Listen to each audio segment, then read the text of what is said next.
What is going on? What is going on? What is going on, party people?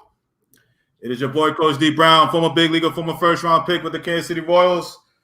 And man, I'm talking about little technical difficulties in the background, man. But we made this work. All right, it was it wouldn't be technology. It wouldn't be a end to the week without at least finishing how we started. Because on Monday we was having trouble too, man. But listen, it's the beauty of going live and using technology. You get this, but we're closing this out strong, man.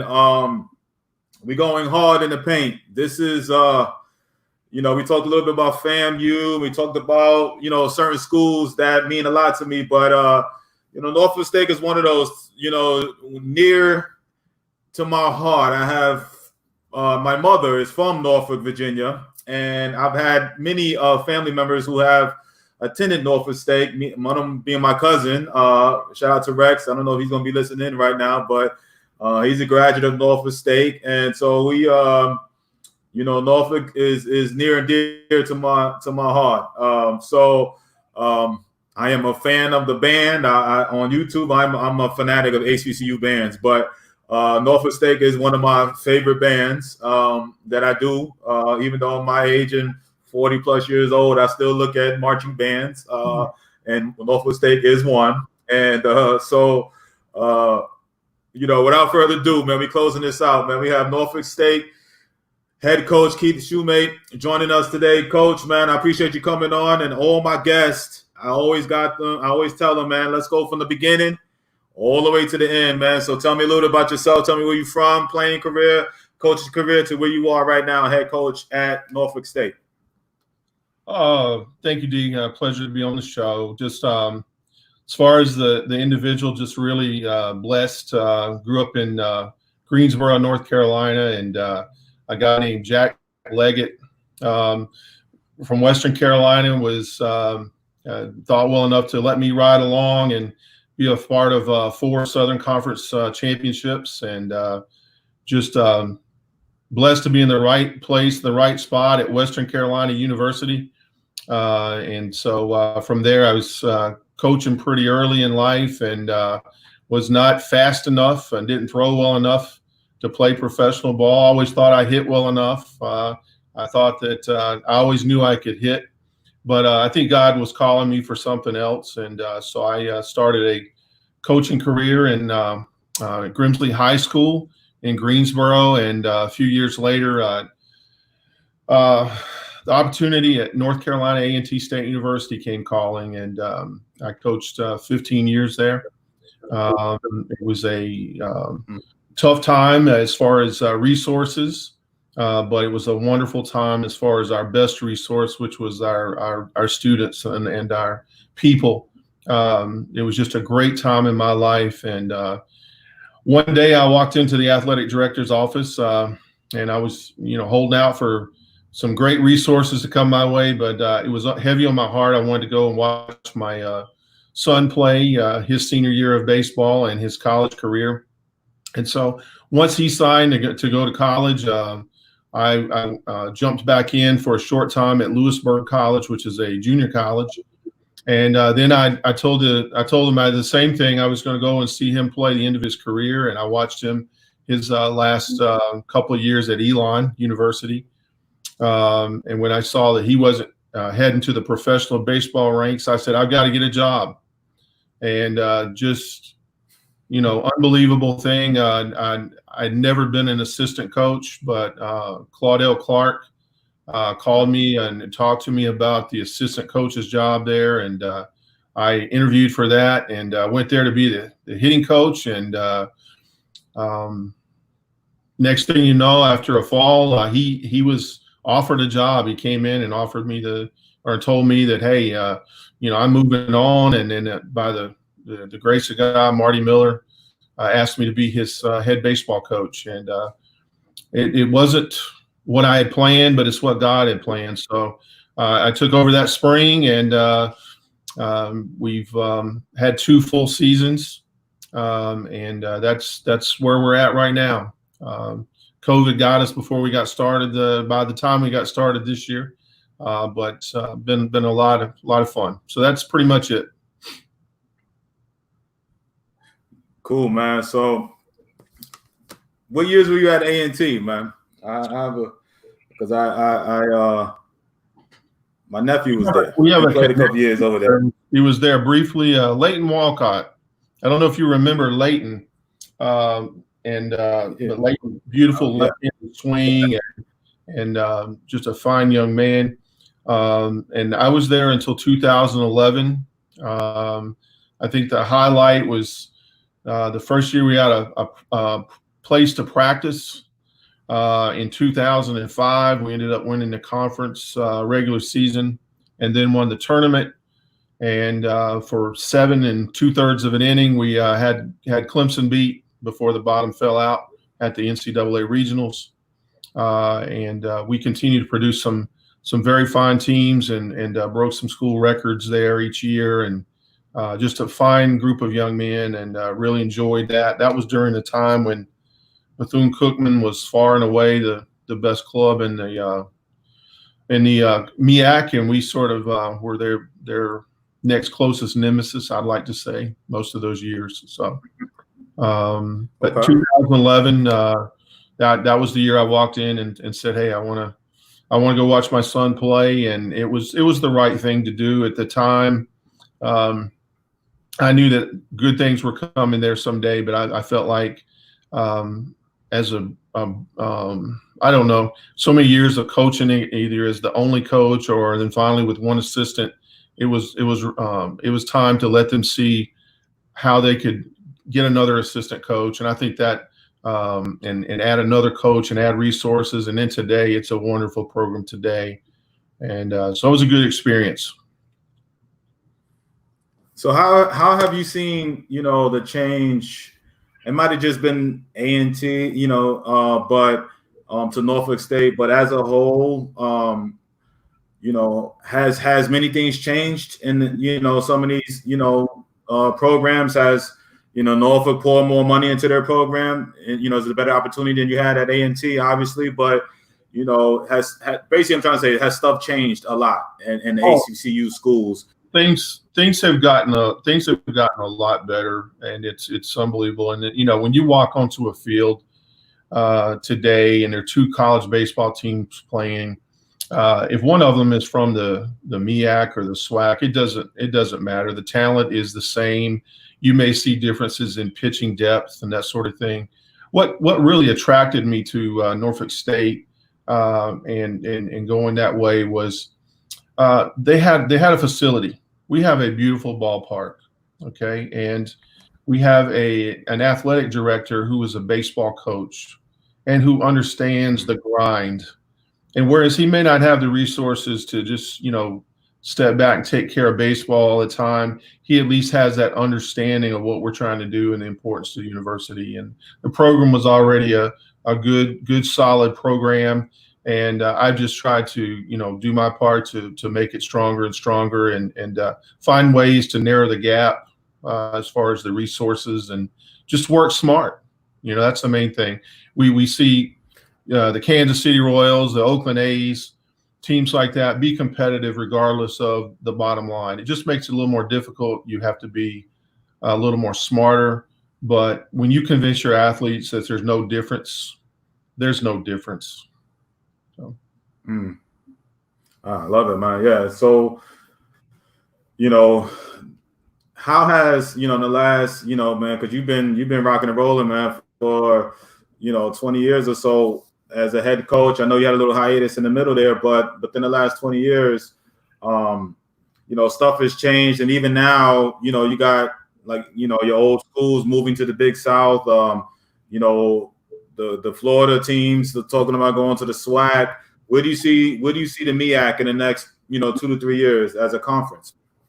Well, as a coach, I do have this under the category of things that I don't control, but naturally we see Bethune-Cookman and Florida A&M going to the SWAC, and it's possible that at any time any other programs could move, but the MEAC has made a commitment to add teams and to be viable, and in a situation where they're not, there are going to be other conferences calling. Norfolk State is a big part of the MEAC, and if the MEAC stopped tomorrow, there would be an attractive school at Norfolk State for another conference. But I'm very confident that the people that are in those leadership positions will take care of that. So looks strong. If, future is bright, because, like I say, it's a wonderful school and it's an attractive school. We have a little saying there, and I tell people, if I can get them on campus, I'm going to get them. When they see our campus, people are blown away. It is beautiful. The people are beautiful. It's just a nice situation, and like I say, it's just that getting a young man to come to campus. That's the main thing. Once we do that, then he's blown away, because in his mind, a lot of times he builds it up that, hey, this is not as nice as going down to that other school, that has that different reputation. But when they get there, they see the difference. So very proud to be at Norfolk State. All right. So tell me a little bit of, about Norfolk State, how many kids go there, obviously Norfolk, I know one side of Norfolk, but I haven't been there in years myself, but it is a beautiful city on the water. So if you could, man, talk a little bit about the school, how many kids are going there. I know you talked a little bit about your facilities, but, if you could get a little deeper into that, here's a chance to talk about it. I'd love to hear it. Oh, yeah, D. We're 15 minutes from the ocean front at Virginia Beach. We're right there next you talk about security. We're right there next to the largest naval base in the world, in Norfolk. And it's a beautiful city in the Hampton Roads area. Great athletes have come out of that Hampton Roads area, just in all professional sports. So it's a very good area to find talent. As far as the campus, like I said, just beautiful. We're talking about right now probably around 6,000 students. We have liberal arts, science, engineering, technology, social work, education. We have a great honors college, graduate school, and overwhelmingly got to be the best faculty as far as just meeting each student's needs and making sure that they do well. And the campus is beautiful, and we have a full allotment of sports. I think we have 8 women's sports, 7 men's sports, and of course we have football in the fall. We have 2 excellent basketball teams. Our baseball team, just in our last full season, we were the number 1 seed going into the tournament with the league's best record. We fell one pitch, literally 1 pitch short, to go into the regionals. And we just, the word is, when you see a Norfolk State baseball team play, you see a lot of energy. We play with a lot of energy. We play hard for 9 innings, and we seem to have a little more fun than the other side. And I think that alone makes us extra competitive. But again, great school. Cost is reasonable. A student in state is going to pay probably $22,000 for everything. Out of state, you're running probably now about $35,000, $36,000 for everything. And again, you couldn't be in a more beautiful area with the water and everything. So that's a little snapshot, of Norfolk State. All right. I got some alums on here. All right. We got he's going back to the days when they were CIAA, back in those days. But Norfolk State does have a rich history of some really good ball players coming out of that school. Yeah, absolutely. I would say, again, you name some of those. Well, just right off the top, I'm still learning a lot of the guys and meeting a lot of these guys, D. But just right off the top, the hitting coach with the Royals right now, Terry Bradshaw, is a former Norfolk Spartan, and they were just very proud of him being there. And like I say, I just tried to meet as many of these guys as possible. And each time I meet one, I get 2 or 3 hours behind on my schedule, because I want to hear everything that they have to do. And there's a draft board behind my desk in the office, and it has all kinds of names on it. And I just, for example, mail wearing, people like that. I meet them or get to talk to them on the phone, and it's just really nice. And of course, the best part is when they come back and see Marty, the athletic director, and homecoming. So I've had a couple of homecomings so far, and got to meet a lot of these guys, and just it's thrilling. There's some records that'll never be broken, and they just absolutely dominated in CIAA, and that's the kind of club we want to build in Division I. No doubt about it, man. One of the alums I talked to on the regular. Shout out to Pierre. He's on right here, Pierre Gomez. I didn't know. I've known T. Shaw for over 20 years. I've never known. I had no idea that he went to Norfolk State, and I was like, oh, I said, really, T. Shaw? I was like, wow, yeah. So I started hearing these names and stuff. So, which is good, you know what I'm saying? I haven't talked to T. Shaw in a long time, but I've known him since I was a 21-year-old, you know. So but he's doing well for himself. So yeah, T. Shaw is good, man. So is it good to see? I mean, do they still? Go ahead. I'm sorry. No, I'm just saying. I tell all these guys, just spread the word to reach out. We're not going to have our hand out for money, but we're sitting there want to know you. We want you to come when it's safe to come to our ballpark and get to know our guys, because our guys need to know, what came before them and what paved the way. And like I said, we're really proud of the ballpark we have and the type of young men that we recruit. And I think it does a great thing when they get to meet these guys. These guys have some perspectives that it gives you a lot of pride. So tell T to reach out, tell all these guys to reach out to me as soon as they can. All right, good deal, man. So you're in the MEAC. You got beautiful facility, beautiful city. Second year, you guys are rocking and rolling. So tell me a little bit about, your recruiting net. Where, you said it right there in that whole, what they call the Tidewater area, right? That whole Tidewater.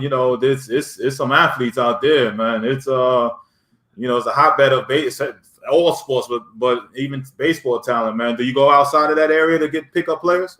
We do. We do, but we spend the majority of our time currently in Virginia. We're real proud of the effort that the high school coaches and travel ball coaches put on there. And a big part of that, to be honest with you, is just resources. But we do go out of state. We're looking for players out of state if and when we can afford them. I know we just, in the incoming class, we signed an outstanding, what we think is a steal for us, a right-handed pitcher out of the Maryland area. But we go anywhere, anytime, any place.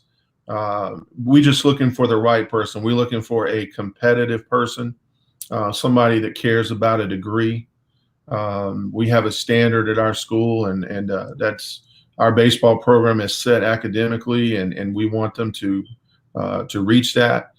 And then we want to get out of the way and let them develop. We're gonna give them we're gonna try to outplayer development every Division I school. We're not going to walk around and talk a lot about our player development out in the public, but we are going to bring those players in when they come in on visits, and we're going to educate them on what it is that we can do that the other schools, can't beat us on. And we want to make them better. And as long as they're getting better all the time, I don't care. Whereas I love the MEAC, I don't care what conference we're in. I don't care it's Division I baseball, man, and that's what we're about. It's an attitude. We play baseball. We don't play the name on the front of the jersey, and we're looking for guys that, again, they may not know what they want to do in life besides play baseball, but we want them to know that a degree is important and get them ready for life. And there's nothing wrong with winning some championships along the way. And that's our vision. We want to be a program that graduates 100% of its players and creates excitement for our fans and alumni and our parents and our players and coaches, and by winning Spartan championships. And so that's where we're at. So if we're in a 12-team conference, if we're in a 6-team conference, it does not matter. As long as there's an umpire and a team that wants to play us, that's what it's about. Now, is there good support from the fans and the coaches, and I mean in the community, or is it, at the games and stuff? Do you get some really good support?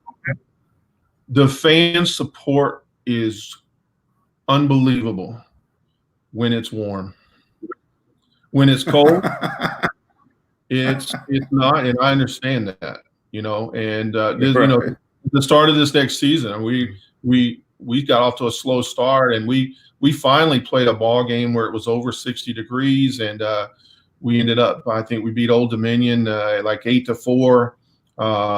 That's just the way baseball is. But just warm weather, it seems like the fans come out. It seems like the players swing the bat, the pitchers, feel good and break that sweat. So we get great support when it's sunny outside, and it's nothing to see the stands packed. Yeah, because in Virginia, I know it gets pretty nippy out there in February and March when you first starting out. Yeah. I know it's a little. February's not for baseball, man. That's my weakness right there. I don't, we got to build some mental toughness about the cold weather. But I'll tell you what, when it's hot in Virginia Beach and Norfolk, it's hot, and but when it's cold and the wind's blowing, I mean, it's tough, I know you had talked about academic side. So what is the requirements when it comes to academically wise trying to get into Norfolk State?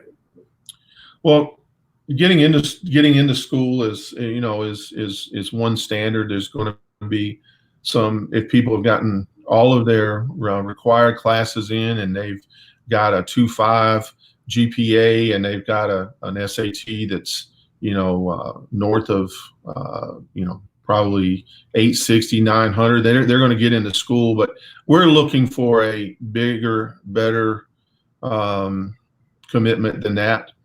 We're not going to give scholarship money, baseball scholarship money to anybody who's not a 3.0 type student. We're not going to give return money to anybody that's not a 3.0 type student.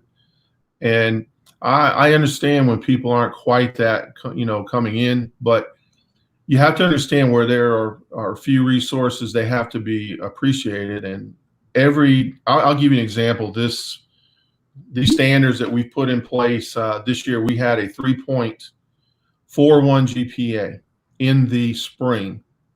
For the year, that put us at a 3.33. All right.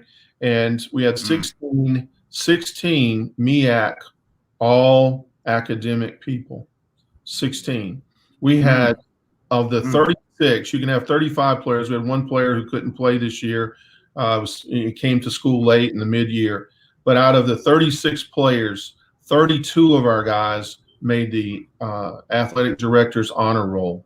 Okay, so I've always had good students, but these guys have risen to the challenge. You set standards and you let them know that, hey, being a 3.0 student, our standard is 3.25. That is part of winning a championship. That is part of removing distractions. And what that does at the end of a young man's career, when professional baseball is or is not there for them, we got a situation where a guy has a degree. Now he's dangerous. You follow me, D? He is dangerous. Okay. And when he gets 2, 3, 4 years out of college, he will look back and appreciate that degree so much. And that he was around a bunch of guys who said, hey, we got to get this done. It's part of winning the champion. It's part of our vision. So you guys seem like you guys are hard on this academic side. So do they have study halls? They have, what type of academic do the baseball players have?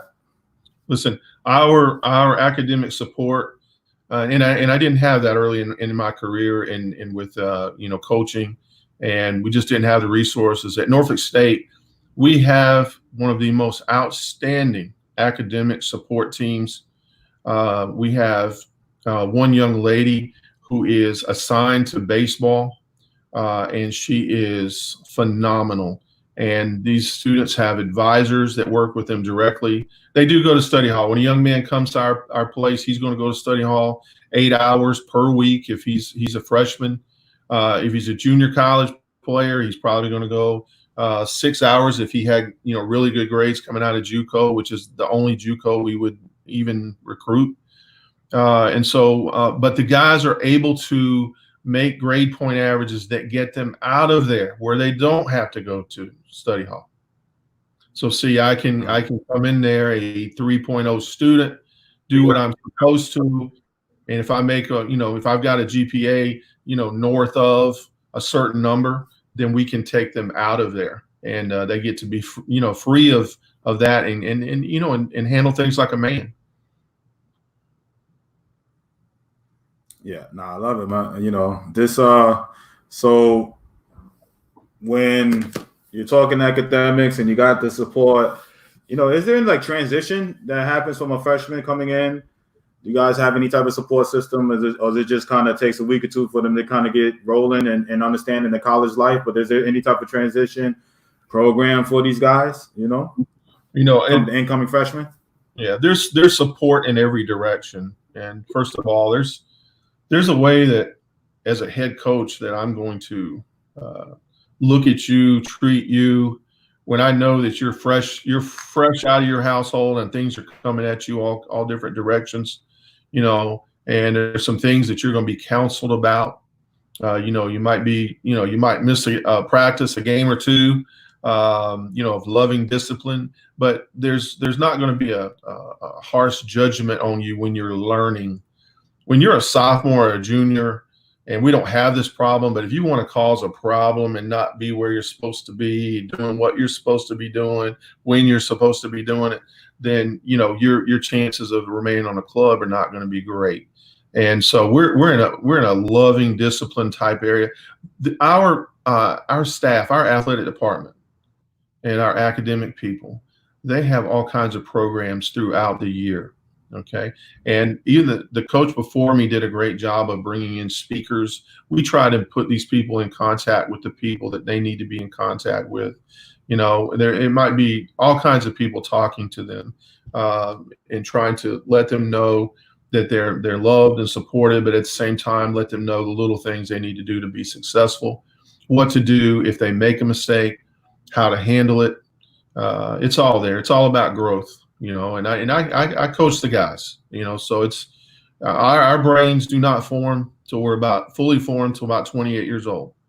So there's going to be a learning curve there. And, you got to be there to teach, rather than always being there to punish, and so we recruit great guys from great families, and we're lucky and blessed, but, there's all the support in the world at Norfolk State. What's the type of athlete? What type of ball player are you looking for? I know you kind of hinted at that earlier, but you're out there on the recruiting trail. What's that type of player look like to you? Well, first of all, you can't fool baseball. Okay, we want pitchers that can get outs, that can pitch, and we want hitters, all right, in other positions that can hit. It's that simple. We're going to help you out. We don't expect a polished. We're not going to get the polished guy to start with. But if I go out and I see a guy and he can't hit the fastball, but he's got all the tools, and he's got a great swing, and I know that his problem is one I can fix and fix easily, I'm going to grab that guy. Okay. We want to get more and more athletic every year. Okay. And so I'd start out like this, pitching wise, right-handed pitchers, we'd love it if they have some velocity, but we're looking for guys that got a chance to throw 3 pitches. That the changeup is, for us left-handed hitters, the changeup is the equalizer, and so I've never seen anybody that can't learn to change up and do well with that. And, these guys have good breaking balls. They just need to know how to throw them, how to throw them on plane to get people out. So we're looking for guys who are not going to have a lot of injury problems on the mound. That's probably the biggest thing. People that are good movers, and that'll take care of that. And in the outfield, I get calls all the time of guys telling me how great an outfielder a guy is, and that's important. My gosh, that's important. but God gave us outfielders for offense. Okay, so we're looking for guys out there that can hit and can run. All right, and when I say hit, I'm talking about offense. I think in terms of offense. I don't think in terms of whether or not you are, I'm not going to say you have to be a home run hitter or you have to be a gap guy or you have to do this or you got to. We do all the above. We're trying to create that offense that is multifaceted. Okay, I think one of the proudest things, we didn't set out to do this, but one of the proudest things that stuck out in my first 2 full seasons. We were 6th in the nation and 7th in the nation consecutive years in stolen bases per game. And I wouldn't say that we're very fast. We want to get faster, but we're looking for guys who love to run the bases and steal the bases, who aren't afraid, who slide a certain way and play the game hard. I'd be lying if I'd say we're looking for hitters that at minimum are going to hit a lot of doubles. I mean, we're looking for guys that want to drive the baseball, and and I know there falls in there a leadoff hitter or a 9-hitter here or there that plays a role, but we're looking for any aggressive guy that can use the offense, okay, and be offensive for us. In the infield, like I said, we're looking for power at the corners like everybody else. Third base is a big defensive position for us. It's almost like shortstop because the way we pitch and the way that we don't have the big 4-seam, 93, 94 mile an hour guys. You're talking about a lot of sink. You're talking about a lot of slider and a lot of change ups. The ball's going to get hit to the left side a lot. So, we try to get our infield surface where it needs to be and find guys that can play on both sides of the ball. All right. And I won't lie, on the right side of the infield, we're looking for offense. I mean, we have a guy there right now. He's hit 300, over 300 his first year, and for a long time he pushed 400 his second year. His name's Alexander Womack. His dad played in the big leagues, Tony Womack. Different type of player than his dad, a little bit more of a slugger, whereas Tony's more of a runner, leadoff type of guy.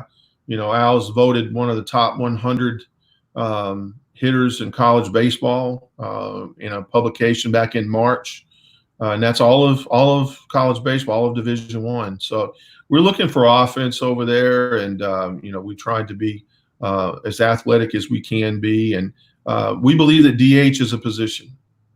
We believe that the designated hitter is a guy that he's got to be able to swing the bat like the first baseman, and we want to see that guy be both an average and a power hitter.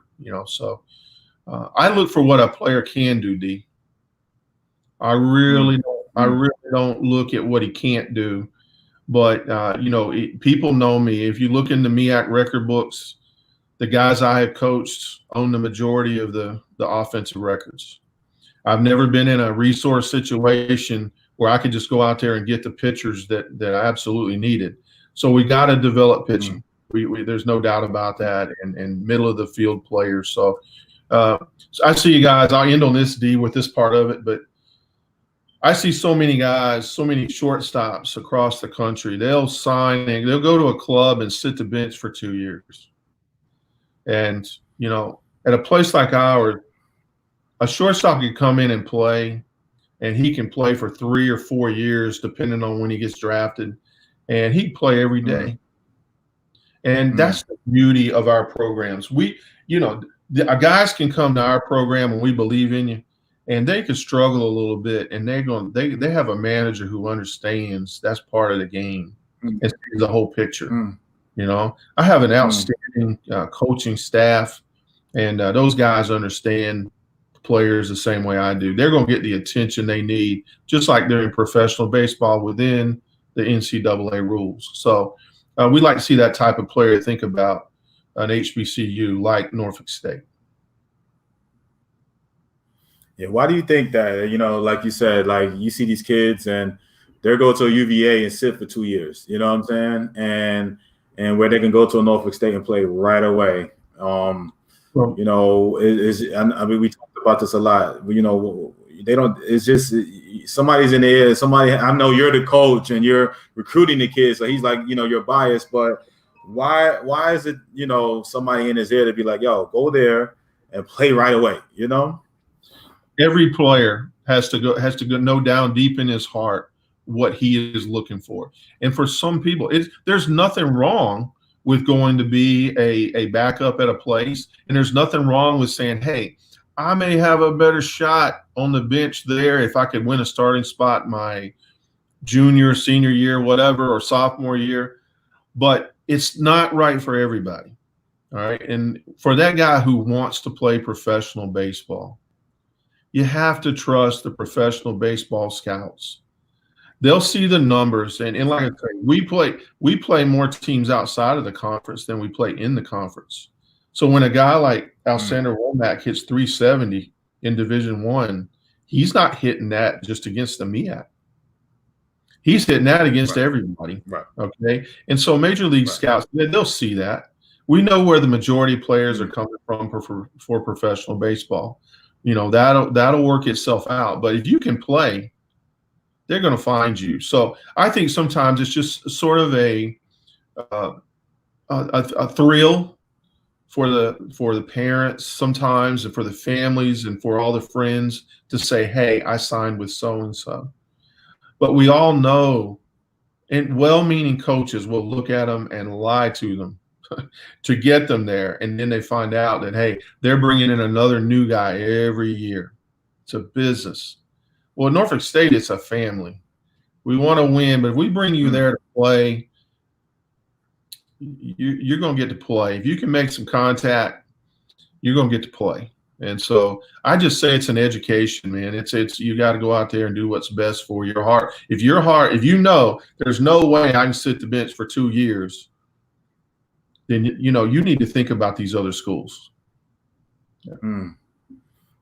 I just think, and there's no, I'm not slighting the kid, because you need to believe that, hey, I'm going to win this job and I'm the best and all of that. But to me, sometimes it's about being smart. To me, it's anywhere you go, you're going to compete. But if I know I have a better chance, to go there and play right away, man, you know what I'm saying? Why am I wasting my time? If your ultimate goal is to get drafted or something like that, I don't sometimes, and it's multiple sports, but right now we're talking about baseball. But I see it in football and stuff. They want to sign in Alabama's, and they can go to mid-major and play right away. But it's like you said, it's a status thing, man. Well, do you think about it? You played football, and when you play football, let's say that in the NFL tomorrow there was a no salary cap. And, a team like the New England Patriots could spend whatever they wanted to spend, but there were struggling clubs that had to spend a lower amount. When those clubs meet time after time after time, you're talking about that football team with the money that has all those players, they're going to win the overwhelming majority of those games. Baseball is a sport where that doesn't necessarily happen, okay? There's a difference in baseball, okay? Who comes to play that day? Who's working it? Who finds the right combination? So my thing is, as an athlete, all right, we're not talking necessarily about football or basketball. If you can go and be on the bench at Duke University or whatever big name, I understand the overwhelming draw of that, okay? But every time one of our clubs in baseball, an HBCU, beats a club that has 10 times and 12 times its budget, all right, what is the explanation for that? It's because baseball itself is not a sport where you can make that big of a insurmountable difference on a daily basis. I might play you 10 times, and you might beat me 6 of them if you have the bigger payroll, but you don't know. I might win the 5 or 6. It just depends on how hard you come to play that day, how smart you are.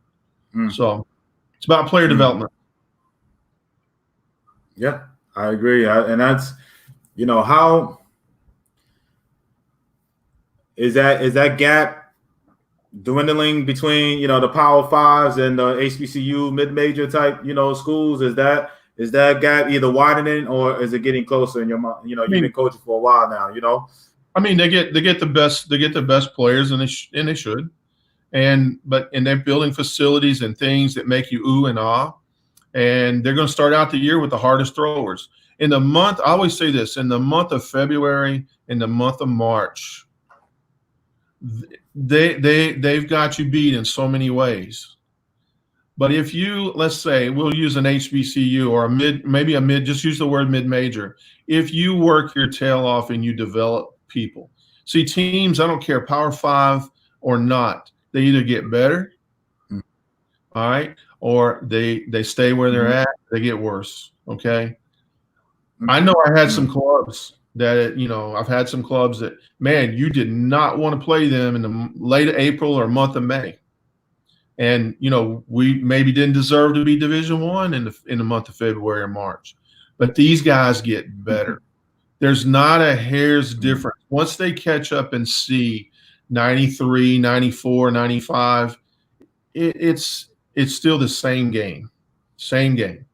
You can't out-tools me on every pitch. And that's what you have to do to tell to these guys that they are valuable and for their knees not to be knocking when they play some big-name university. When they get see a big name, it's usually based on football, basketball. It's not always based on baseball. That's a good point right there, Coach. I didn't think about it like that. You're right. I got a question that came in. It says, do you have two-way players? Listen, I have two-way players if they can hit, okay? And currently we do have a young man he plays on both sides of the ball. He's going to pitch more this year than he was able to at the beginning last year. But we do have two-way players. But generally, those two-way players need to be first baseman and designated hitter type guys.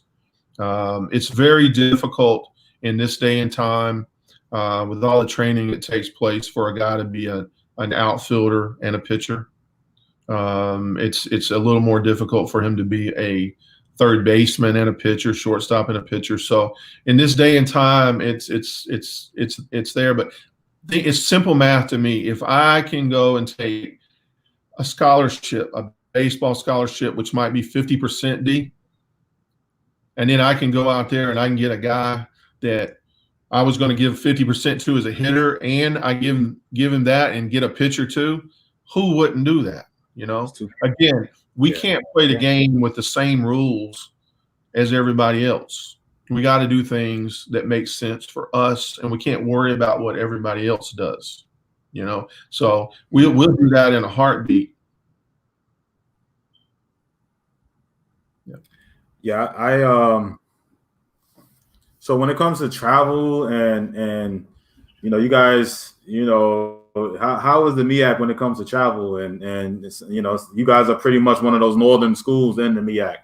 How tough can that be sometimes to travel? Well, it was pretty tough. Before, it's one of those situations where we were looking at this year going as far north as Delaware State, as far south as Tallahassee and Daytona Beach. But with the current things that are happening in the MEAC, now it looks like that this will be the last year of that the Florida schools are going to move on to the SWAC. And, God bless them. But we are going to it's going to be a little more reasonable, and depending on who the MEAC adds in the next couple of years, that could change. But travel's really not that bad. Not that bad, especially in the north. North Carolina A&T and both North Carolina Central are 4 hours from us, and then we're talking a couple hours to Maryland Eastern Shore. We're talking 3 or 4 hours to play Coppin State in Baltimore, and then we're talking 5 or so hours to go to Delaware State, and so those are reasonable trips. All right. So when it comes to the recruiting side with the virus and everything, how has that affected your recruiting? Is it on schedule? Is it, how many guys you got coming back? Has it affected your 2020-21 class? How's the virus affected you when it comes to recruiting? Well, it's there's good and bad. We make our money by going to see and evaluate. And again, we're looking for guys that can do things that maybe everybody else can't see. And so it's hurt us in that regard. We're not able to go out on the road. Division I right now, we're dead. And they just told us today we're dead. We're dead all the way through August. We can't go out. And it hurts when you can't have guys come visit the campus. So what we've done is, we've prepared ourselves to give someone a virtual tour if possible, and let them see the campus if it looks like they're not going to be able to see it. Hopefully they'll be able to see it at some time in the near future. But we're lucky, D, in that in 21, we got 2 commitments. It's a small class. We had 2 commitments that we needed to fill with offensive players, and we've done that. We are hot and heavy right now on our last arm for that class, arm or 2. And then we're going to finish. But now I say if the guys we're recruiting right now say no, then this is tough. We got to wait it out and hope that there's somebody out there that everybody's not grabbed up. But it's been an adjustment.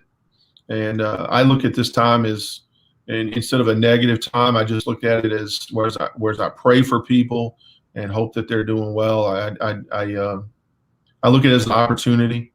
It's an opportunity for us to slow down and talk to our guys and give them a call or talk to them on the GroupMe account and just try to make sure we're all on the same page. Just love on each other while we're in this little rest period. So I didn't notice they just changed it now. So now, because I know August 1st you guys were set to go hit the road, but now you're saying they pushed it through August. Yeah, I think that came out actually yesterday, D. I think it came out yesterday. And so we're all the way through August 31st, I think. And so we're, it's disappointing because we know people are playing, but we understand why. The NCAA has our best interest at heart. And so, there are things you can control and can't control. And I just tell players, you send video. And just because, we don't respond to your video or decide to recruit you doesn't mean you're not a good baseball player.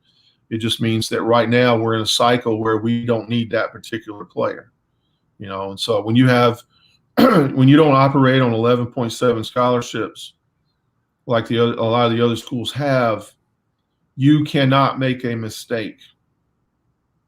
You have to make sure that you're getting exactly what you need. And it can grow into something beyond that, but get exactly what you need. How many scholarships? I didn't hear you said. I know it's normal 11.7. How many scholarships are you awarded over at Norfolk State? We've actually been operating on 7 in-state scholarships. I think we're currently trying to get it to 8, and we see that number going up a lot in the future. But what that means is, you have to pay for a good player. You got to give him, what he should get, that he would get on a normal market or whatever. You just have to. What we do, and I don't want to let all our secrets out of the bag, but what we have to do is we have to go and get some guys, and when nobody wants them, and say, hey, we believe you can be this, but you got to prove it. And rather than going to that other school, I said, we'll pay you we'll say in this cycle coming up, we've got 1 or 2 scholarships. We're looking for this. And we'll tell them, say that if you don't make the grades, you don't do what you're supposed to. If you don't fulfill that, this is not a guarantee. But it's not like we're saying come to school, you never get money. But you got to go out there and pay for your pitching. I mean, that's just the bottom line. You got to pay for pitching. And, we take pride in developing hitters, but it's one of those things where, I look for offense instead of just hitting. You have to make an adjustment. If you and I were coaching at some school in the SEC, we go out there and get the guy that already has the skills that we need to win on day one. But we're looking for a guy we think might even can be better than that guy that they're signing in that Power Mm. 5. And that sounds, blasphemous to a lot of people and scouts, but player development is the great equalizer. So that's kind of where I'm at on that. And like I said, we make the most. We know that our program, our scholarships are going to increase as things really get to rolling. We're just in a tough time right now with the virus and everything. And like I say, we're in an exciting time. We have a new president at NSU. She loves athletics. She's seems to have a golden touch with everything she touches. She's a tremendous positive person. We have an athletic director who's in his final days as athletic director, who's going to move up and be in administration. He loves Norfolk State. He loves athletics. He knows what we need. So he's going to be moving up. He loves baseball. And then we're going to get a new athletic director in probably a week or two. And that person has been heavily vetted, and they are going to help take us to the next level, whatever that is. So, man, what a great time to be a Spartan.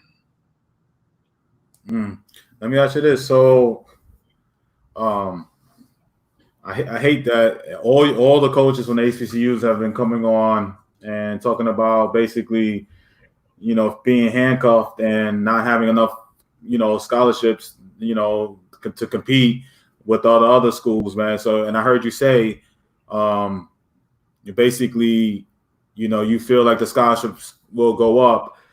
Where does that come from? Me being, blind and just trying to understand this. Where does, when you say, hey, we're going to get more scholarships, where do they just appear from? Is it just, they just believe in you more to give you more money? Like, how does that work?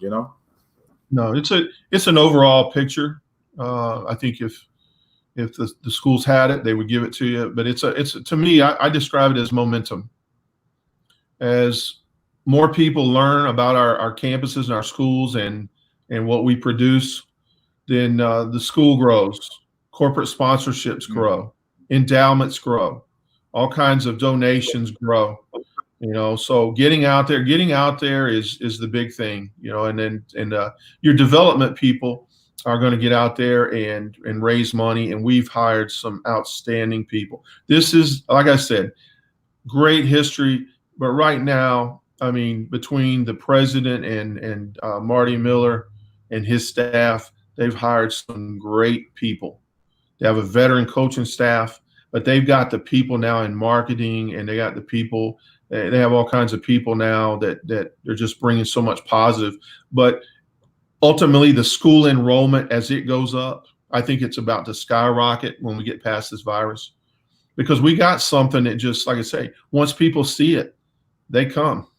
It's just the way it is. I mean, I would say our rate of visits just for baseball, I would say we're getting about 85% of the guys that we bring to campus. Really? And it's no, I have good coaches, but it's not a gift of mine. It's just these guys come in and they see the school and it appeals to them, and it just screams opportunity.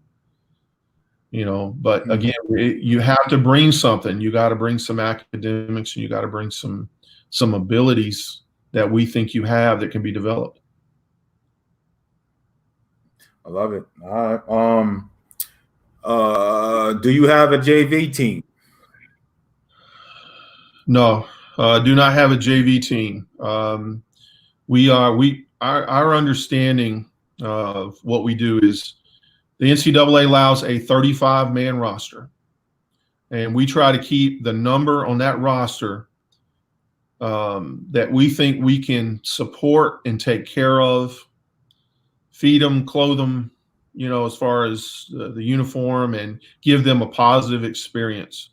And so I don't know who has a JV team at this time at this level, but I would say that that's more of a junior college thing to keep enrollments up, but we do not. What about how many seniors you have coming back? Do you believe there will be a full season?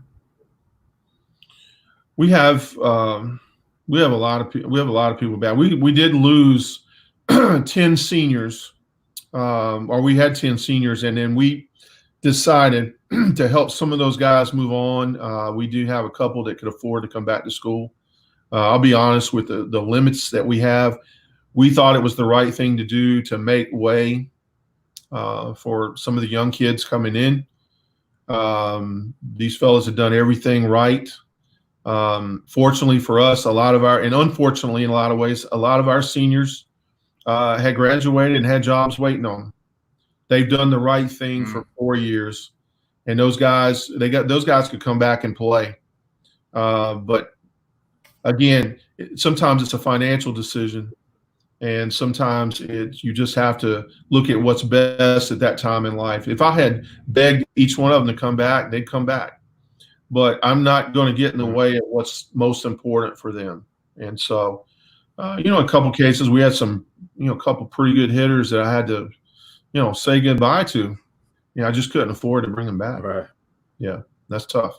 Yeah, it is. Do you guys play it at the Orioles minor league stadium that's connected to the campus? Or That has taken place before I got there on some occasions, a couple occasions. We have not had the opportunity to do that yet. And I'll be honest with you, the biggest part of our focus has been just getting our facility surface to the level of a major league or minor league park. We're really proud of the work that's been done there. I know we've tried to raise money and extra money as coaches and booster club and all that, and put money into our surface. And we are very lucky that we have a very good grounds guy and grounds crew that work for all the teams that are outdoors, and they do a great job. And they've worked with us. And again, one of the things that I'd be remiss if I didn't mention, we have a great booster club, and I think that's a big strength for us. That booster club just really goes above and beyond to try and give us some of the things that our budget won't support. So that's real good for us. But yeah, I'd look forward to playing a game over there sometime. But we love Marty Miller Field. We love our stadium. It's a great place, and I think very few schools in the MEAC have what we do. All right. Russ says, for baseball, can a kid get an academic scholarship from outside sources, get student loans, and work to help pay? I know football and basketball can't do these things, but because they get full scholarships. Yes, there are all kinds of scholarships that are available. We have a lot of young men that are, because they're such good students, they're a part of the honors program. We have an outstanding honors college at Norfolk State, and a lot of these young men will get into that and get money, and again, that's based on their academic ability, just like they weren't playing baseball. So that's another way that we supplement our roster, is we find those types of students who can get those scholarships. And as far as employment, guys, could work certain times of year, but we have to follow NCAA rules. They have to get with compliance to make sure that they have to know what that job is. They're not to play in season, and so there's some stipulations there. All right.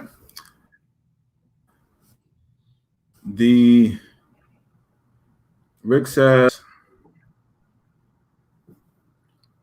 let me get that question. Okay, Rick, some love. I should have been ready.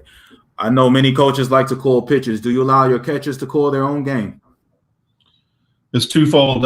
We call a lot of pitches, but we encourage our catchers to understand what's going on so that they can call pitches. The game pace is better when the catcher calls the pitches. But at the same time, you have to look at that young man. It's not a knock on the young man, but sometimes you have an offensive catcher, and that offensive catcher, he spends a lot of his extra time in the cages and the tunnels trying to, refine his craft. And, maybe sometimes he doesn't put as much time as the other guy would at calling pitches. So what we do is we allow them to call pitches in the fall, and then we grade them on that. And at the point that they know, and this is what I encourage a lot of coaches to do, we let our catchers call the game when we're winning. And, some guys don't trust them enough to do that. But, some people would say, well, why don't you just let them do it? And it's like, well, you got to show me a catcher who really cares about that pitcher, the way that the pitcher cares and the way that I care. And so that's the one difference. But we're really big on the game pace. Win, lose, or draw, we're not going to get out there and play a slow game. We're going to play fast, and, we're going to help those guys. What we prefer the most is that the catcher call the game, that he prepare to call the game, but that he give us a look when there's a runner on in a stealing situation. We like to the coaches control the running game, and that way the catcher and the pitcher can work their own chemistry. Okay. We got do you recruit on the West Coast? We take a lot of calls from kids on the West Coast. But currently we're not out on the West Coast. We just simply because we don't believe it's our best use of money and time. But we don't care from what continent you come from. We don't care what coast you come from. We don't care. If you want a degree badly and you like to play and you like our campus, and you're a good teammate, man, we're excited about you, and we don't care where you come from. It's just sometimes financially we have to get a majority of our players from Virginia. And that's just basic economics. And I'm sure it'll be more of a national type of thing when our scholarships get closer to 11 or 11.7. All right. Speaking of the Virginia area, Tidewater produces some of the best athletes in the country. How do you recruit kids just in that area? How do you compete with Virginia Tech, UVA, and UNC coming into the area getting players? We try to see as many games as we can with players from all over the place, and especially in Virginia. And we go to the showcases like every other coach. But we do a lot of looking and not talking. We don't really share with everybody. We don't share with what we like. We don't go with the herd. There are some players you see them immediately and hey, that guy's he's going to immediately appeal to those coaches. And like I said, we're playing a different game. We're playing a game where we've got to look for what a guy can do. So we're sort of identifying players who have maybe one little thing that's keeping everybody else from liking them. And, we try to identify those guys. And again, we're looking for the more athletic guys that have that one or two skill thing missing that just leaves them behind. And I'll give you, a couple examples. And, and again, to me, it's not regional. I go watch games in the Hampton area, but we get try to get all throughout the state of Virginia. We look at a pitcher and let's say that he's just jumping off the rubber, and he's not keeping that back foot in there. He's not getting that force through the ground. We'll put a check by that guy. If he doesn't get hurt, that guy, he may have the pitches that are there, and maybe he's just a little earlier out of the glove, a little better rhythm and timing, or he's on the wrong side of the rubber D. He's got good stuff, but he can't throw strikes, and nobody wants him, but he just needs to get on the other side of the rubber. These are things that just, man, you get guys, and they develop. And it's tougher on the pitching. Hitting, you usually can find some physical guys somewhere that have a chance to hit. They just don't understand timing, and they just don't – they're trying to they're either not aggressive enough early in the count, or they're guys that are just trying to cover everything. So we don't really watch those other schools. We already know which guys they're going to like. They're ready to play. And then we just get some guys that we think are close to ready to play, and we just want to help them get across that line. All right. I got a. Oh yeah, I missed that question. I put it out there. I put it back. Mike says my son plays 12U now, and just joined a high school development team that's tied to GBG. The coach said in a parent meeting that our kids won't be recruited out of high school and must attend showcases to get noticed. True or false? If a guy is if he's good, he'll be seen. We can't pit those against each other, school versus travel.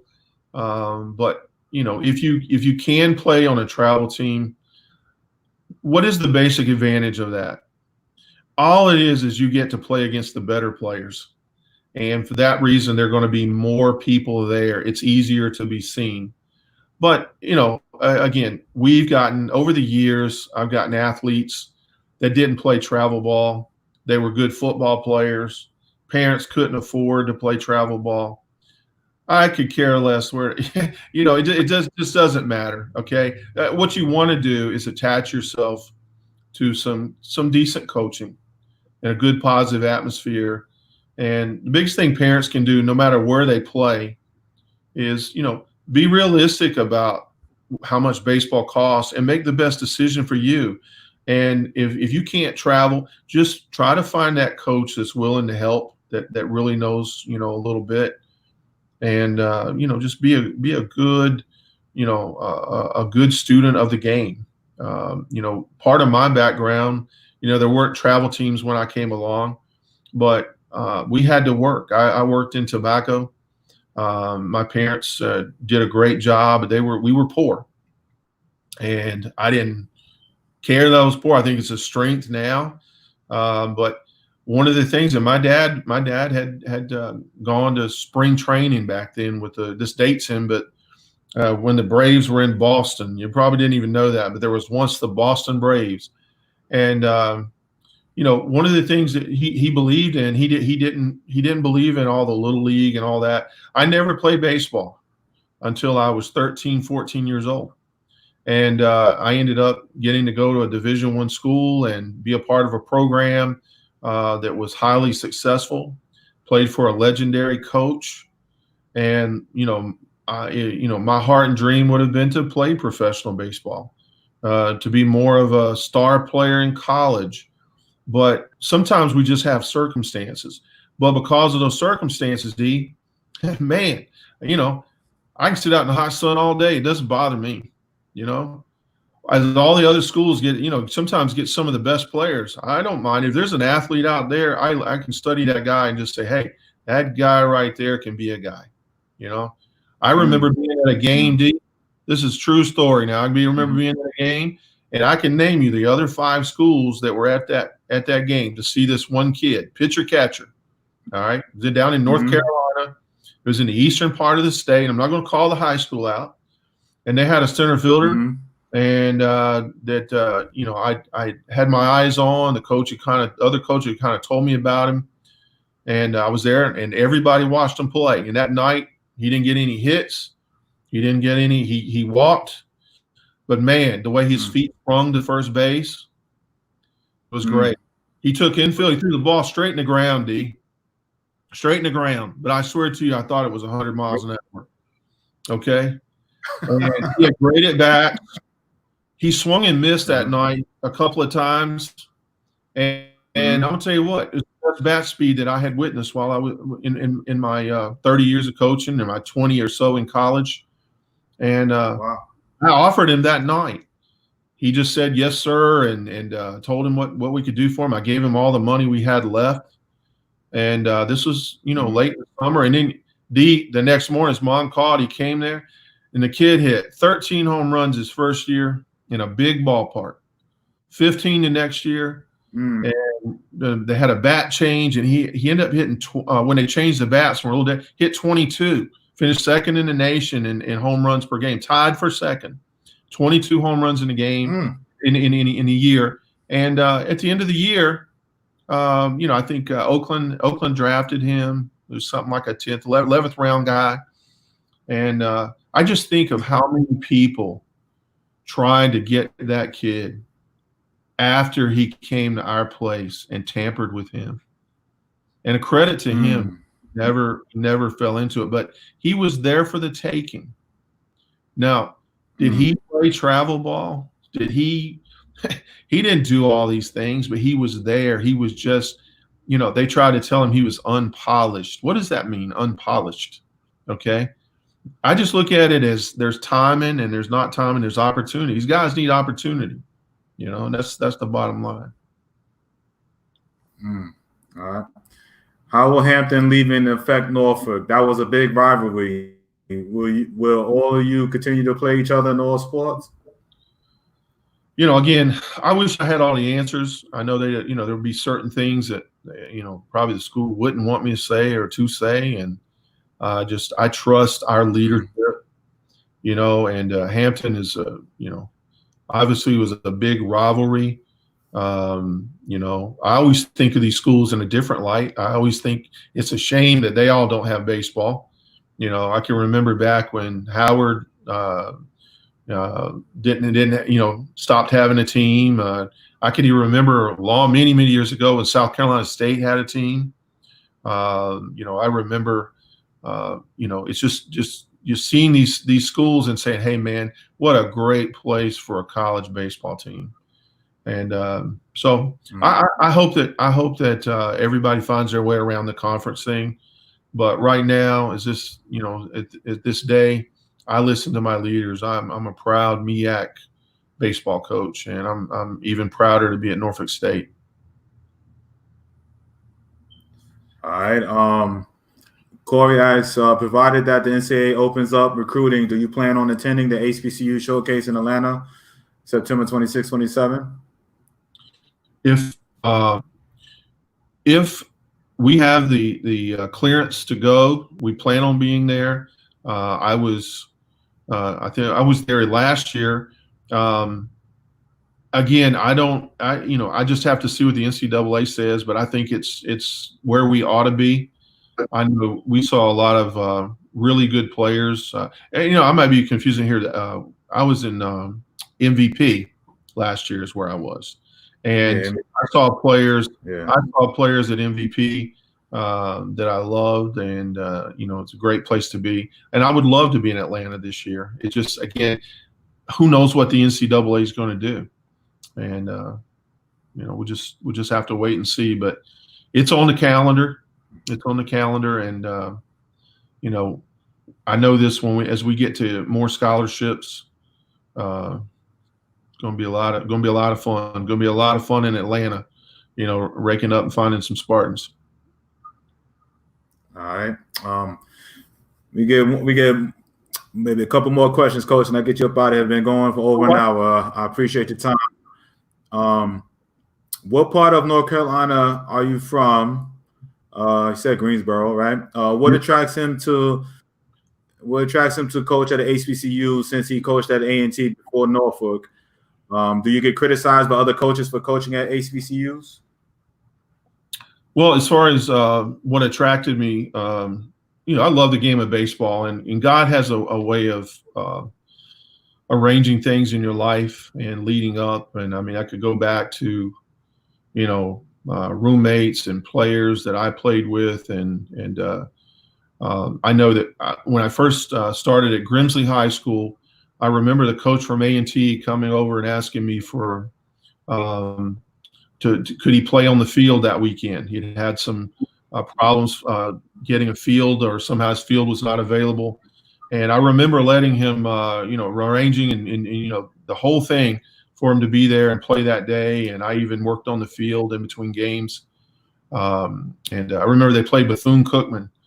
And I was, young guy out of college, and I watched him play, and I just said, and nothing against him. He did a great job with the resources he had. But I remember saying at that point in time, wow, there's some good athletes playing in the MEAC and in HBCUs. Here were two of them, and I saw some of the most wonderful athletes ever. Never had any idea I would coach at an HBCU. But I remember later on that job became open, and really, to be honest, just God, just talent like it is, the program at that time just didn't have the funds to really resource it, and they were looking for a coach.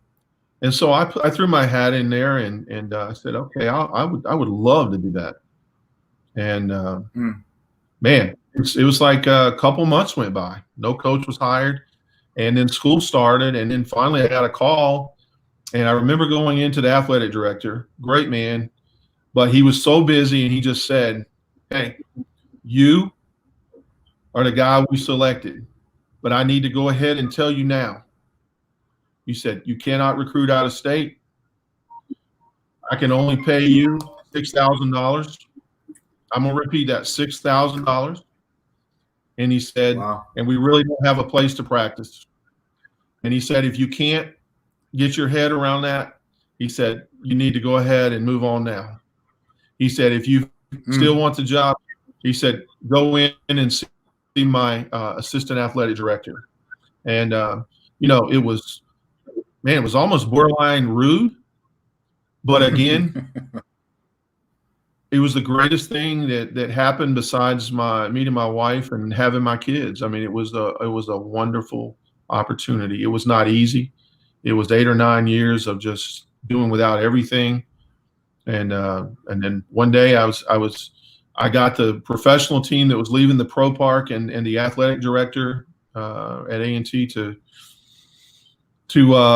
make an agreement that we could go over there and practice. And that very year, with no paid assistant coaches, our players won what some thought was an unwinnable conference with Bethune in it.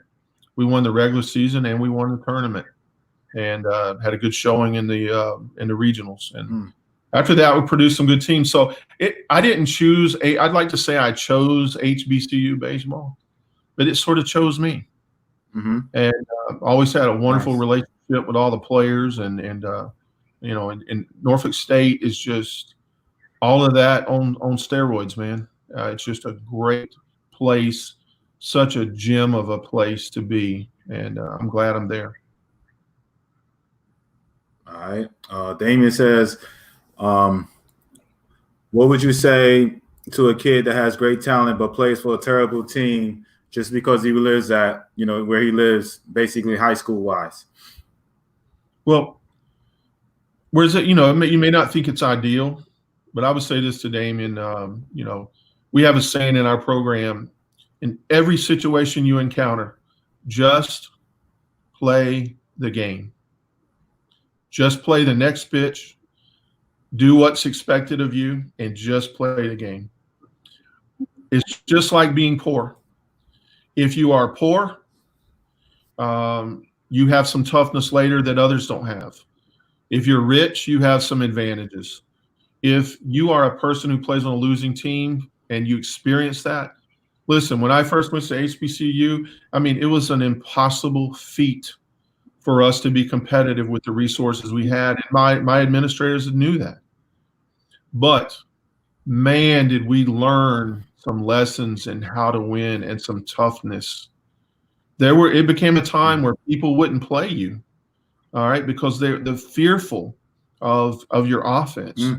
And so I would just say go out there and make the best of it. And each year, if you need to play on another team, you play on another team. But, go out there and work on your skills. And again, what did I say at the beginning? Attach yourself to a good coach.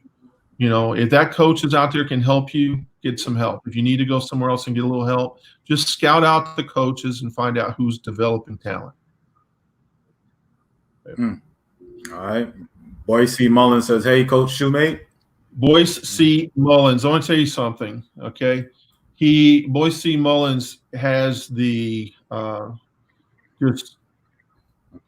just think of the wonderful blessing of son Cedric. I coached him at Lewisburg. Is probably the most perfect ball player that I ever coached.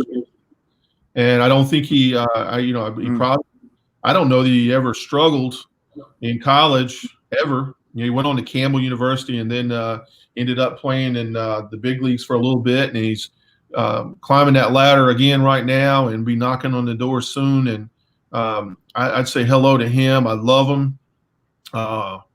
Cedric is just a wonderful, wonderful young man, perfect ball player, could do it all, did everything I asked him to do. Was an honor to coach him.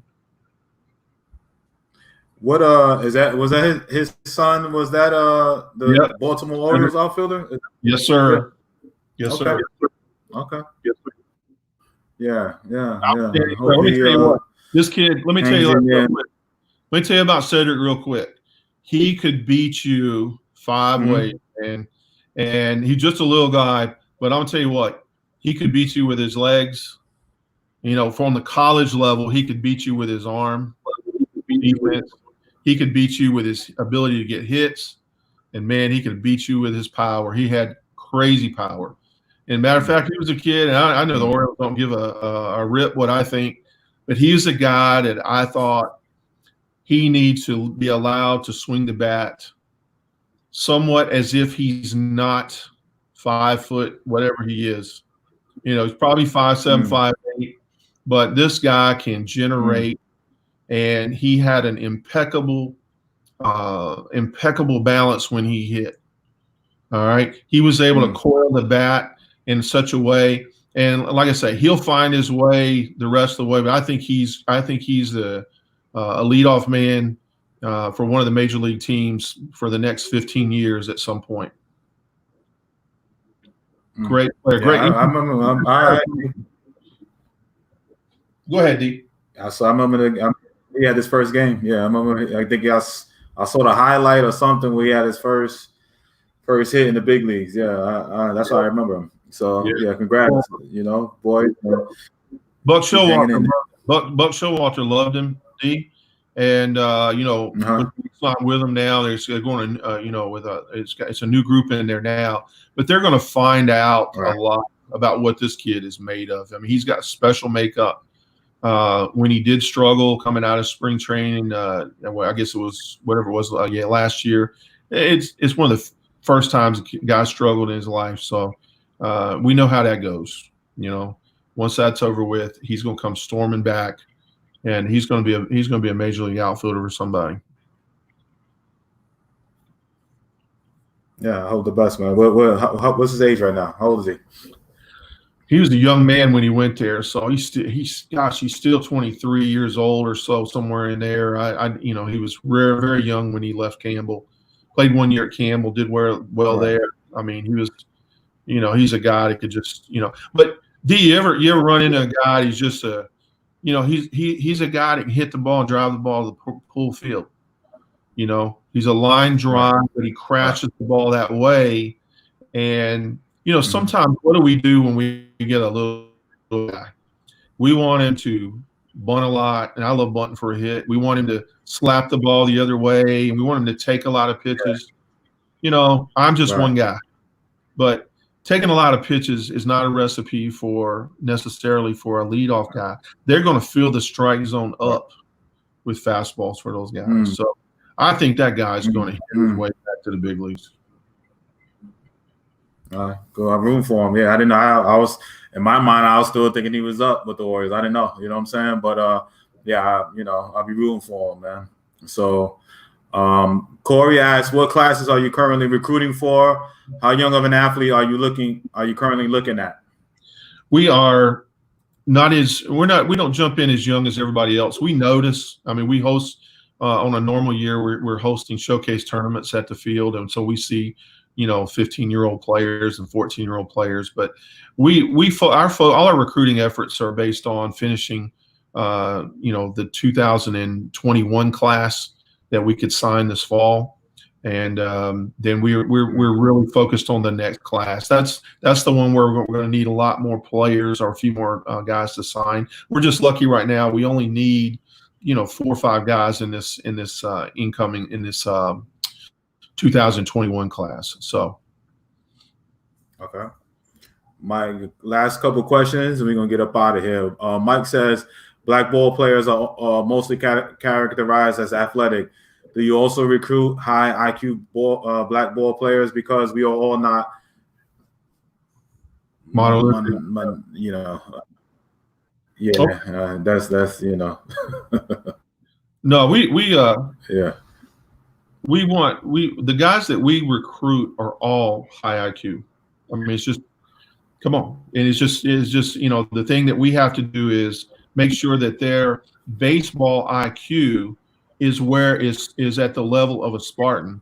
A lot of these guys are very high IQ, but when I say athletic, I don't care if you're going to go and be our bullpen catcher. I want you to be athletic. Let's go ahead and face it. Okay, how we don't care what you look like from a body structure point. Everybody can't be 6'4" and have a small waist, but we're looking at skills and makeup and the whole package.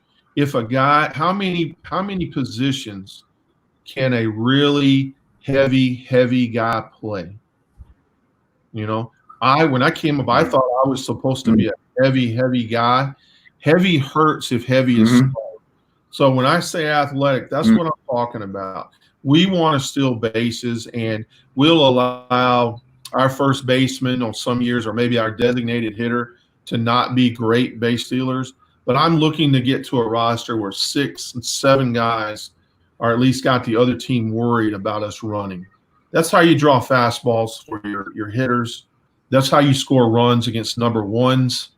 You got to be able to bring. People ask me, are you more of a bunting club, or running club, a power club, or more of a good hitting club? Do you work the count? Are you aggressive? My answer is yes, all of the above. All of the above. Man, we got to score, and sometimes you got to win 3-1, 2-0, 1-0, and sometimes you got to just beat the barn down. So a sort of, we're all these guys are really smart. We just want to make sure they can play baseball the Spartan way. All right. Are players allowed to go to Little League games in Norfolk State gear to encourage young Black kids to play baseball? What type of service projects do you require the kids to do? Do you make the players be a part of the community? First of all, on the Little League part, these guys can go and do whatever they want to and wear their gear up to the point that someone becomes a prospect. Rules get serious when someone is going into the 9th grade and they're a prospect. We can't direct them to do anything at that point with players. They could go see their brother play high school baseball, or go to see their high school game play, but we can't direct them to do anything. But Little League, we can go and see them, and I think those are the kinds of things that we try to do. As far as service projects, we have projects that we do as a team and sometimes as individuals. The most common ones are probably, I know we've done a sort of a unity in the community arranged by our booster club, where we go out and hand out school supplies, and we spend time at local church where community kids are playing games and listening to music, and just try to be a part of it. And we go to classrooms and read and that sort of thing. And I tell you, our athletic support staff, they do a great job of setting up things individually for our players, and they have opportunities, and our guys volunteer like crazy. And so I'm really proud of those guys and the way they participate in the community. All right. Deborah says, does that 4 include pitchers? D, what 4 are they? Is she speaking of? The 4. I don't know neither. Yeah, I was confused about that too. I was hoping you could. I know what Deborah's thinking about. She's talking about we're talking about 4 or 5 guys for the 2021 class, and we're trying to sign a couple of pitchers to add to that. We've already committed a couple of the position players. Just happened to work out that way, but right now we're trying to bring in a couple of arms, and then the 5th player was possibly a shortstop. And that's sort of what we're looking for in the class of 2021. All right, there you go, Deborah. All right, I'm glad you remember, Coach. I was trying to remember myself. The Russ says, do you think HBCUs should offer players early rather than just waiting to get what's left? Why not be aggressive? Means a lot for kids to get offers early, regardless of the school. I think the HBCU schools miss out, rather than, miss out by waiting, and should be, aggressive and competing with the Power Fives. Go get the great player early. We throw our line in the water, and where we have to make our decisions are, we will offer that same kid if we think he's a fit. That young man is a fit, and what we're looking for, we will go after him. The only thing we won't do is dance with him forever. I mean, we're not going to spend resources we don't have and time that we don't have begging that young man to come to school. And again, our recipe is this: if we like him, we'll go after him. But if he refuses to come to campus, at that point, we're going to go another direction. Something has to happen to make him turn around and look back at us. And just because you're the best player when you're 15, 16, or 17, that doesn't mean that you're going to be the best player when you're 19, 20, 21. And so the so-called better players, yeah, we would love to have them. We would love to. We see them, and we throw our lines in the water. We see a young man that we know everybody else is going to like, but we think something jumps out at us. We think he would really enjoy Norfolk State. Yeah, we reach out to that kid. But the kids have a way of letting you know right away. If they don't return their calls, if they're posting on their social media, you see them constantly wearing the cap of a certain school, what's about to go down. So we have to make sure that we are spending our time with the players that God wants us to have. And if they're first rounders or if they're 50th rounders, that's what it is. All right. I'm going to take this last question out here. And when Coach, I'm going to let you finish up with a message, and we're going to get up out of here. I appreciate your time. Damien says, but what if your DH and first can hit gaps and clear bases? Hey, power is power. There's all kinds of power. If the DH can do that, again, that's a guy we're not worried about so much his running. It's a plus, but it's a position. And, he may not be a total home run hitter, but we'll also ask ourselves, why is it that he doesn't hit some home runs? And it may be that his time is not allowing him to hit the ball far enough out in front of the plate. Or maybe he has to cheat to hit home runs. He doesn't know how to look out over the plate, look for pitches out over the plate, and then adjust in like a professional hitter tends to do. So these are things that we look at. Again, we don't hem ourselves into any corners. It's just that we will say at the outset, we want to develop players that can win. We want players that can, when we say athletic, they have a chance to steal a base. They are pitchers who have a chance to field their position at a higher level and to repeat deliveries, and we're going to get that occasional ball player. He just got a bad body. I've had those guys, but you know what? Those guys could hit, those guys knew how to pitch. And so I hope I helped out, D, as far as, giving people a better picture of Norfolk State. We're not a good school. We're not a good school. We're a great school. And we just need, like I say, people to take a look. Look at us with both eyes, Don't just blink, ask questions. The one thing about us, you're going to get total, brutal honesty. And we're going to tell you how we feel about you, and we're going to care about you. If we can't care about you, then we're not doing our jobs. We think that we offer something that the big school just can't offer. All right, so we think we have a vision, and I'll end with that vision, man. We want to graduate all of our students be recognized as a nationally recognized premier program.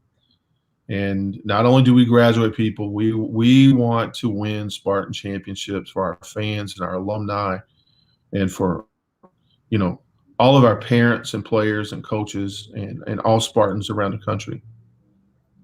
And D, I really appreciate it. I love it, man. Russ says, thanks, Coach, for coming on. A lot of great info. Thank you. Deborah says, awesome interview. So, listen, I appreciate it, Coach, man. Learned a lot, and man, I didn't even put two and two together until I read a little bit on the bio before you came, literally right before you came on, that you were my nephew's coach. You know what I'm saying? So, yeah, I actually seen a few innings of your A&T days way back in the day. I only stayed for a few innings, man. But congrats to you at Norfolk State, and you know, I know it's a beautiful campus, and again, Norfolk is always dear to my heart. It's my mother's hometown, and I will be in contact with you. And good luck to you guys in the future. And you know, listen, I will definitely want to have you back on, man. All right. T, thank you for what you're doing, and I really appreciate it, and thank you to all the people who asked questions today and paid attention, and you know, and watched this. You're doing a great job. I appreciate it, brother. Thank you. Parents, we'll be on next week. Look for the schedule. I know we have Purdue University coming on. That is the only school so far lined up. We will get this ball rolling and lock some dates in. I think I will have Ricky Weeks coming on talking about that too. We will be, you know, we'll be rocking and rolling. So you know, I'm going to leave this last message for you. And he just popped on, and for you, Coach, I want you to, you know, and I know it's one of your guys. You must have been talking him up. So I just want to say, you know, you must have talked him up, you know. So hey, what's going on, Cedric? I love you. I appreciate that opportunity, and nobody better than Cedric Mullins. Love you, brother. All right, get back up to the big leagues and stay, man. You know, I got to get you on, man. I got to get you on the show, man. So, but shout out to Cedric. So anyway, Coach, I appreciate it, brother. Have a great weekend, and I thank you so much. Parents, 4 p.m. Eastern Monday. We'll be right back at it. All right, have a great weekend. Be safe. Thanks, Coach. All right, bye-bye, D. All right.